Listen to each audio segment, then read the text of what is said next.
गया में निजी स्कूल के पास धमाका। इमामगंज में 2 धमाके के बाद पहुंची पुलिस। 1 किलो के 4 जिंदा बम हुए बरामद।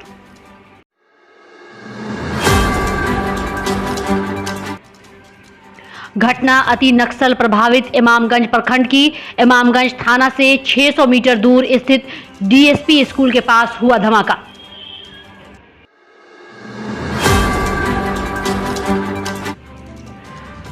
आरा में 2 भाइयों ने जुगाड़ से बनाई इलेक्ट्रिक बाइक। पुराने बाइक को किया मॉडिफाई। 1 रुपए में चलेगी 2.5 किलोमीटर।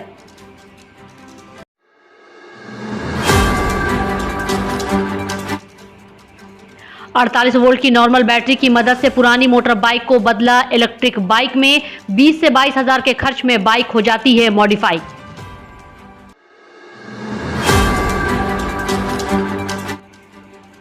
छह घंटे चार्ज करने के बाद 50 किलोमीटर चलती है बाइक। चार्ज करने में 20 रुपए का आता है खर्च।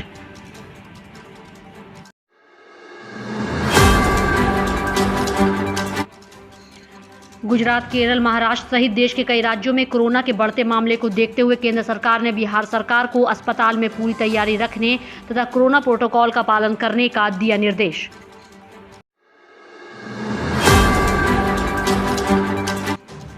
कोरोना से निपटने को लेकर तैयारियों की जमीनी हकीकत जानने के लिए 10 और 11 अप्रैल को अस्पतालों में मॉक ड्रिल कराने का दिया गया निर्देश।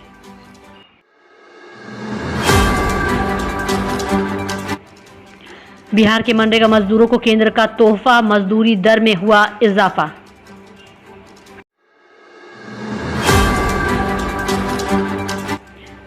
केंद्र सरकार ने वित्तीय वर्ष 2023-24 के ग्रामीण रोजगार गारंटी कार्यक्रम के तहत मजदूरी दरों में वृद्धि करने की अधिसूचना की जारी, जिसके तहत 7 रुपए से लेकर 26 रुपए तक मजदूरी में की गई वृद्धि या संशोधित दर 1 अप्रैल से होगा लागू।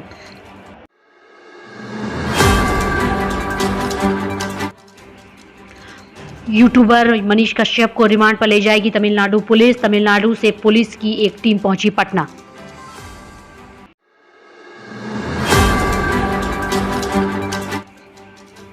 पटना के डिस्ट्रिक्ट कोर्ट में मनीष कश्यप के रिमांड के लिए दायर किया गया आवेदन। रिमांड पर सौंपने संबंधी मामले की सुनवाई पटना के जिला न्यायालय में।